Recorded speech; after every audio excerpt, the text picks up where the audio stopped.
Simpleng ginisang tauge guys pero malasa, masarap, siguradong magugustuhan ng buong pamilya mo. Napakabilis lang lutuin to guys. Umupo ka ngayon dyan, ituturo ko sa iyo yung buong proseso kung paano magluto ng masarap na ginisang tauge. Mayroon tayo dito tauge 1/4 kilo, nabili ko lang pala yan sa halagang 15 pesos. Tapos repolyo guys, hiwain lang natin ng ganyang kalalaki, kanipis, tapos sa carrots, pahaba na manipis. Sa tokwa naman guys, ganyang kalalaki lang, manipis na pahaba guys. Gagamit din tayo dito for kasim guys. Hiwain lang natin ng manipis na pahaba para mabilis din siya maluto. Maraming salamat nga pala sa ating mga followers sa palagi niyong panonood. Mag-ingat po kayo palagi dyan kung saang lugar man kayo. Tapos bawang guys, ganyang kadami. Sibuyas 1 piraso. Tapos kaunting mantika lang guys ha. Tapos sibuyas muna. Gisahin muna natin ng saglit. Tapos bawang, gisahin natin ng maigi. Ito guys, papalabasin natin yung masarap na aroma. Ilagay na natin yung pork kasim. Saka natin gisahin ng maigi guys, patutuyuan natin. Kapag natuyuan na guys, maglagay tayo agad ng patis. Gisahin natin ng maigi sa patis, patutuyuan natin, saka natin takpan. Nanunuot na yung lasa niyan guys, kaso hindi pa malambot yung karne. Maglagay tayo ng tubig, kalahating tasa, saka natin pakuluan, takpan natin para mabilis lumambot, patuyuan natin. Sure na malambot na yung karne guys, gisahin lang natin ng saglit, tapos ilagay na natin yung tokwa, gisahin natin ulit, saka natin timplahan ng asin, saka paminta. Maglagay din tayo agad ng toyo, 3 kutsara guys, saka natin gisahin ng maigi para manuot talaga yung lasa. Tapos ilagay na natin yung repolyo, saka karot, saka yung tauge. Saka tayo maglagay pang pala sa chicken powder, gisahin natin ng maigi ito guys para manuot talaga yung lasa. Saka natin takpan to guys, saka natin pakukuluan sa loob ng 5 minuto. Maraming salamat nga pala sa ating mga kababayang OFW sa palagi niyong panonood. Maraming salamat, mag-ingat po kayo palagi dyan kung saang bansa man kayo. Pagkalipas ng 5 minuto, yung ganyang pagkaluto sa ginisang tauge guys, so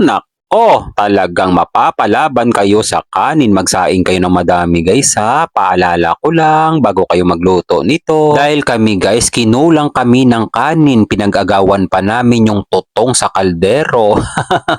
Pero nagsaing din ako agad para makakain kami ulit. Ito yung ulam guys na napakasimple lang lutuin pero napakasarap naman talaga. Hindi kasi siya nakakasawang kainin kahit ulit-ulitin mo pa siyang lutuin sa buong linggo. Hinahanap talaga ng katawan namin guys. Bukod sa hinahanap ng katawan namin, tipid pa. God, maraming salamat po sa biyaya na binibigay mo sa araw-araw. I-bless nyo po yung food na magiging silbing lakas sa katawan namin. Amen. Kain tayo guys. Kain Pinas.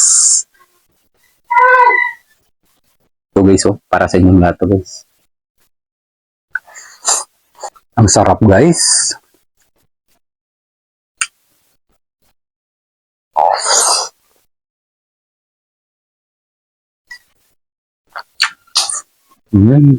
Guys, try nyo to guys ha. Napakasarap. Kung umabot kang hanggang dulo, maraming salamat sa panonood. Bibigyan ko na kayo ng pangmalakasan guys. Perfect bite, pang commercial. Yan guys, so tibagin natin yung kanin guys. Yan. Para sa inyong lahat yan guys.